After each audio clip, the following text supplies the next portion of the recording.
Hey, everybody, Randy Patterson here. You know what? I just love turning all you people on to bands that you may not have heard about and they're up and coming. It's just like you just know that you're going to be able to look back and say, hey, I knew those guys win. And I'm pretty sure, in fact, I would bet good money on it that the Georgia Thunderbolts are exactly one of those kind of bands.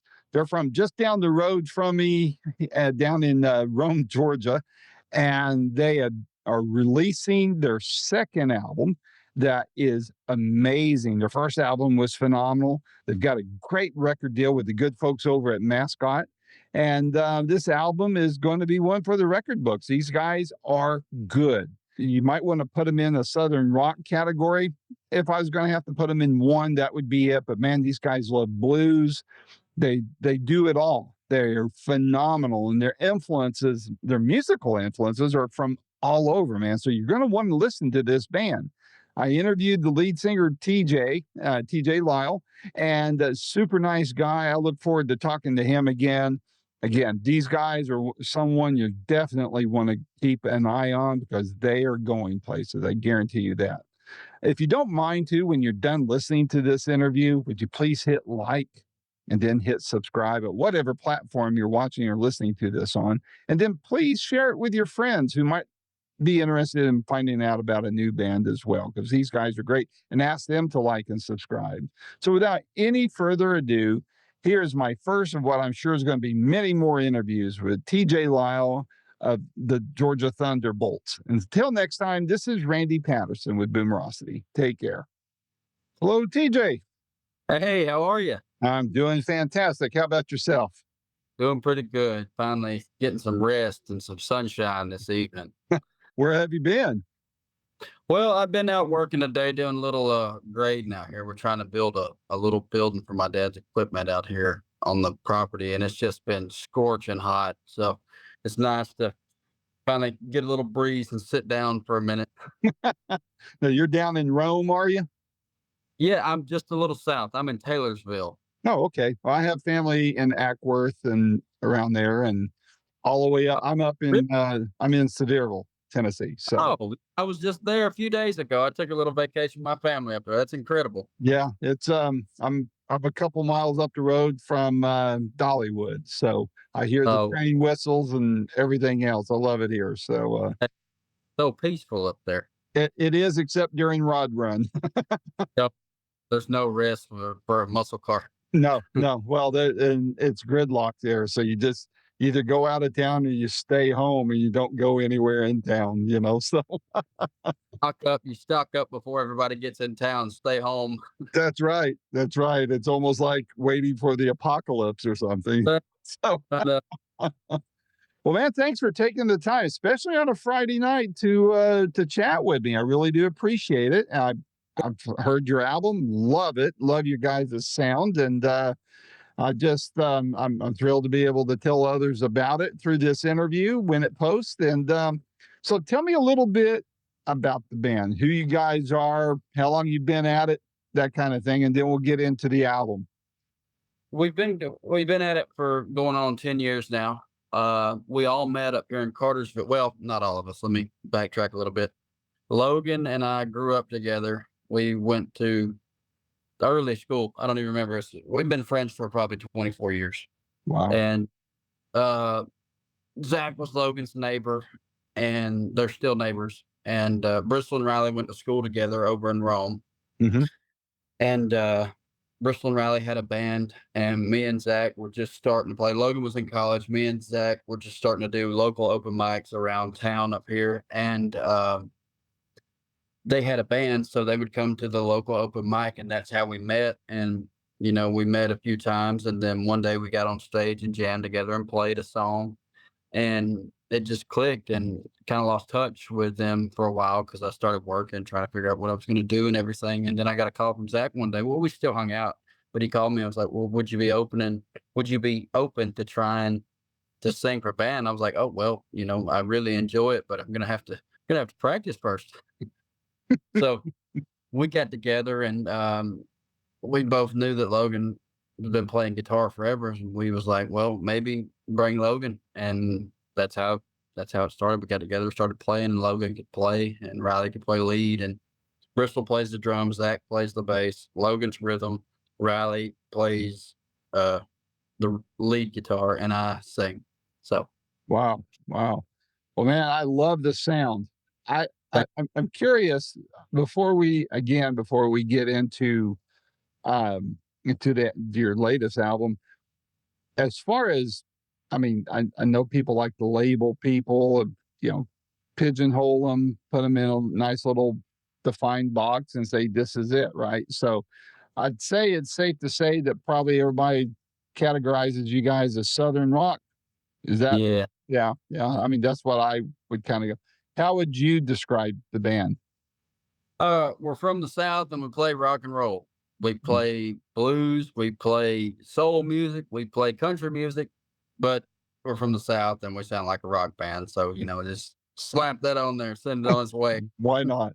Why not? Who were the biggest influences on everybody in the band, including yourself?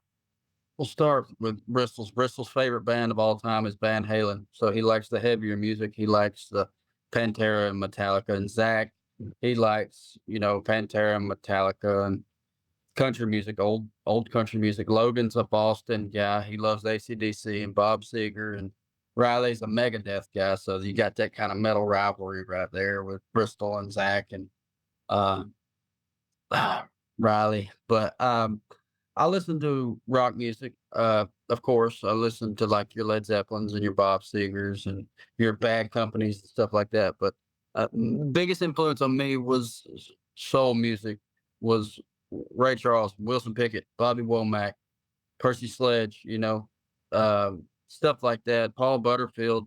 I mean, and one that I learned of years ago. His name's Frankie Miller. He's from Glasgow, Scotland, but he is one of the finest and most genuine blues soul singers I've ever heard in my life. It sounds, if you close your eyes, you would think it was Otis Redding. I mean, he's just such a wonderful, wonderful singer.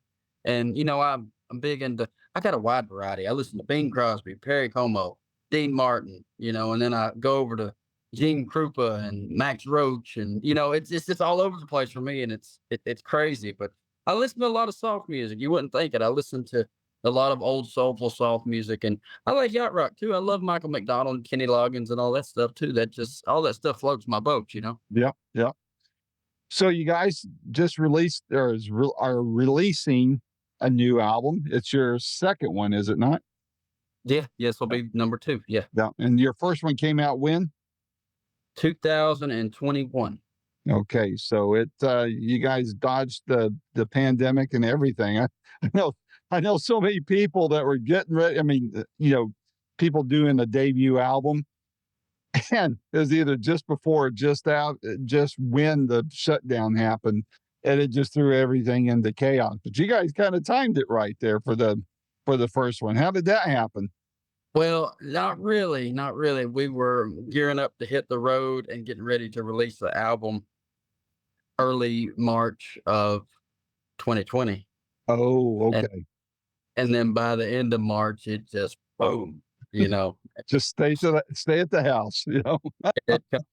it come to a dead stop, and we were just devastated, honestly. But that's when we released the EP, because we couldn't get out and tour, and we released the EP and a few singles here and there, and then finally released the full length, in 2021. So that was nice. It was still hard because we couldn't get out very much. Nobody was really opened up in early 21, so we were trying to do like the live videos on Facebook and YouTube and stuff like that. But it's just not the same. It's just not the same You as don't get playing live. the energy and the vibe back from the crowds, do you? It's so hard to reach people too, especially when you're not really a social media band. We're not. We're a live band. We like to interact with our fans, but talk and communicate and get to know people that come to our shows and ask them what they do for a living and stuff like that. So it was just kind of like all that was taken away in a flash, and we were like, well, time to wait it out. Mm-hmm. So what's the story behind this album in particular? You guys, was any of this left over from the first album that didn't make the first album, or What? Tell me the story behind it.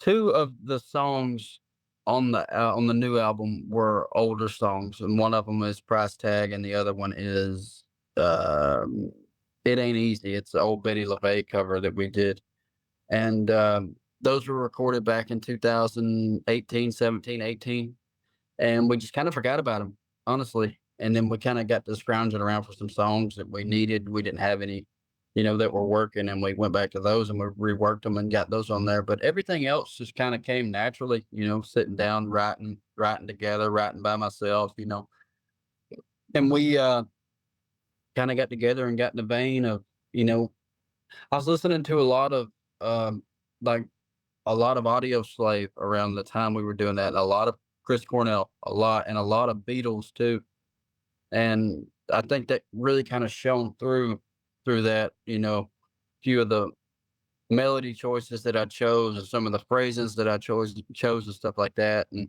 it just came together. We got together and threw them in there, and "Crawling My Way Back to You" was actually the last song recorded for the record completely. We had already done everything else, and that was the last one, and nobody had ever even heard the song, and I think I may have sent it to Logan, but nobody had ever really heard the song until I came up there and told them that I had a song I thought would work, and we got in there and we sat around in chairs, and I was showing them the parts, and we all worked it out, and that was the last song on the record. It just kinda organically came together, like, over time. Cool.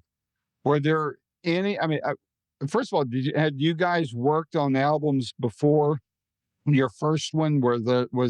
Had you done album work before, or was it all new to you when you Um did the first album? We dabbled, we tried to do some EPs and we tried to make a full length recording and, we actually made one. It was called Southern Rock from Rome. We did that one and it was released independent and then Mascot picked it up and then we fixed a few things on it and put it back out. But no, we weren't very experienced in that field at all. So when you worked on this one, were there any surprises to you? And I think it's easier to have surprises when you're new to the process than when you're an old hand having, putting out your 30th album or something. But what was surprising to you working on this one, especially as compared to the first one? Kind of realizing that things aren't as complex as they seem. Really? Like yeah, like the whole recording process. If you're really into music, which we all are, and you sit and pay attention, you can tell.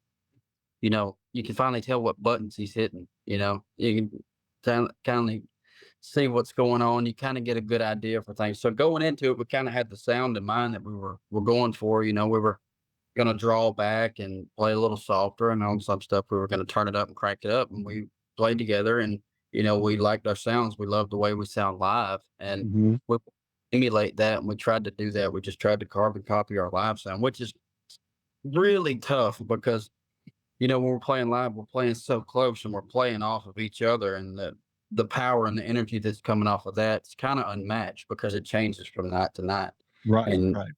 you can't really recreate that. But we did our best to try and recreate that in the studio, and just everything organically over time. We learned more about what was going on, and things we didn't seem so like, ooh, don't touch the soundboard, ooh. Yeah, Didn't feel like a bull in a china shop, huh? yeah, Well, to get exactly. that live effect, you probably need somebody in there yelling "Freebird" once in a while, right?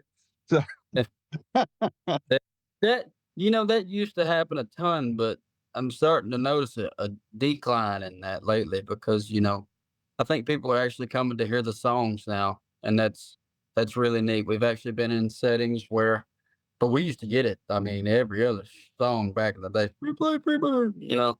well, was that because you guys did more covers than originals, or yeah, Yeah, oh yeah. yeah, It was like a slow crawl. We wanted to get out and see if we could do it first. So we no, learned all these covers and then we got out there and started playing and then realized, we can write. We can write too. We don't have to just be a cover band. So we went from doing covers to originals pretty fast. well, the venues a lot of times they want you to do the covers because that's what gets people dancing and buying beer and such. But when you're a talented band and writing your own songs, you just have to slip them in there from time to time, don't you? That's what we used to do. We'd play a few covers in a row and throw one of ours in there real quick so nobody would recognize it, and it just flow along with it. We wouldn't like play our song back to back to back. Nobody knew who we were, so we're not gonna just say, "Well, this this is my letter, listen to it." Well, if the manager complained, you just say, "Well, of course that's a classic rock. You must not be in tune like we are with all these songs." Yeah. So what's been the feedback so far? Obviously, you must have friends and family and such that are hearing it before it drops. What are you hearing so far from from everybody? I think people we're getting a lot of positive response and a lot of positive feedback, and a lot of people are really enjoying it, which kind of makes us happy. We never really want to get our hopes up too awful high, but we just want to be proud of the stuff that we release, and Mhm. the stuff makes us feel good, and we can look back on and say, "Oh, we had a great time doing that." We thought we were really doing something there, and kind of look back and analyze it. But we've had nothing but you know, great reviews, and it's been really nice. Well, I have a global reach with my podcast and video channel and all that. So there's going to be a lot of people becoming aware of you that isn't already. I mean, I'm not Rolling Stone magazine. I'm not trying to come across, and I don't want to be Rolling Stone magazine, quite frankly. But there, there'll be people that'll, because they trust what I put out there, they're going to want to listen to this. So telling people out there around the world who haven't heard of you and they want to check out the album, which song would you point them to as a calling card for the rest of the album and even maybe for the band itself so they can go and check out the first album you guys did? I think on the new album, it would be either "Wait" or "Crawling My Way Back to You." Agreed. I I think those and once those kinda break the ice, then you can see, like, because if you never heard of a band before and you listen to one song, you're like, "Oh, these guys sound like this." But in our case, if you listen to it, you listen to "Crawling My Way Back to You" or "Wait," and then you go to something like Rock and Roll Record, it's a completely different ballgame. Right, right. Agreed. And that's what I like about us is we've became, we're not pigeonholed. Like you said, we're not. We're here one minute and then we're here and then we're playing real heavy and then it's just me with a guitar or with a piano or something. It's the dynamic and the diversity that really that's our thing, you Yeah. know. Yeah. We hang with the heavy rock guys and we can go play with Dave Mason. Dave's a good guy. I've interviewed him several times. He's a goodie. Great. Um, So, I mean, you guys gotta, I mean, for a band, local band to be able to get signed up with a company like Mascot, that's impressive. I mean, I think it's well deserved from what I've heard and, of your music because I've listened to both albums. But you lucked out, man, because Mascot is a great label. I love, interviewing their artists. John over there that I deal with, he's great. He's a stand-up guy. He comes through, he does what he says he's going to do. So that's indicative of the rest of the label. How do you like and how does the band like being working with Mascot? What has that been like for you? Oh, we think it's wonderful. Everybody there is very respectable and they're very encourage they got a lot of encouragement for the band. They have a lot of tips and pointers and stuff, and we all kind of work on things together. If there is an issue, we work on it together, but mainly it's just they hold down their end, we hold down our end, and they're trying to make the best out of us, and we're trying to do the best we can to help them out too, by being what we can, or Right, whatever they see in us, we're trying to deliver for them. right, right. Well, I think it's obvious it's clicking very well there. Um, I know it's probably too early to tell, but are there plans for the third album? Are you guys already working on that? Are you guys getting some stuff together? Were there leftovers again that you plan on putting onto a third album? What? Tell me about it. Probably no leftovers because um I kind of went through a spell where I couldn't write for a long time after we did the second album, and I think it's just because I burnt myself out trying to force songs to come instead of just naturally just taking my time and letting those songs come. And be patient. And when they come, they'll come. If they don't, there's another day. You can. Right. It's all about patience. And yeah, I've started working on the third record. I started working for ideas for the third record, and hopefully this one does well and people receive it well, and we'll get that next record out. That's what we really look forward to the most. We love recording. I love the creativity and the magic that happens with minute things, a guitar chord clicking when you plug it in, or a wrong note being played, but it works, stuff like that. And yeah, I'm always writing. I'm always thinking. I'm always, you know, stirring ideas and thinking of stuff like that. When I have something, I write it down and I'll shoot it to my guys, and I'll be like, save this because something happens to my phone, I won't have it. The cloud can be a wonderful thing, can it? Sure. So, what's next? Any touring plans? Anything like that? Yeah, oh yeah, we're hitting the road end of this month pretty hard. We leave out on the 24th, and by the time we get back home from this run, it'll be time to go to Europe. We're going back to Europe, Oh, and yeah, we're going the 21st of August through September 18th or something like that. So where are you going to yeah, be playing in Europe? we're doing a lot of Germany dates, and we're doing some France dates. Last time we were there, we were Blackstone Cherry. We did 18 countries in a month. So Wow. yeah, it's pretty grueling, but it's so rewarding. All those wonderful people over there who love, love, love music, and they respect the music, and They do. They really they do. so much, and it's just kind of like an eye opener. You'll see all these wonderful fans coming together, and everybody's actually there to listen to the music and not try to start trouble. And it's a great feeling, and it's a wonderful. We're very blessed to be able to go there and play our music for people who come to hear our music. So that's really neat. I didn't have this question written down, but I'm just curious. Are you guys getting a lot of attention from gear makers to want to do endorsement deals yet, or has that started happening yet? No, not yet, not yet. No, we haven't got anything like that. Hopefully something is in the works though that we don't know about. So let's keep our fingers crossed. Yeah, yeah. So, well, man, that's I might. I don't know. I have a connection or two. I'll see what I can do for you to help out on a thing or two there. But so what would you what as you guys think way ahead and dream big and that kind of thing, is there a particular kind of album that as you guys work through, you're on album number 2, you're beginning to work on number 3, in the overall scheme of things, you guys hit a really cool level, you're making money, you're comfortable, you're loving what you're doing. In your mind, is there a dream project that you would like to do, or people that you would like to record with on one of the band albums? And what would that look like to you?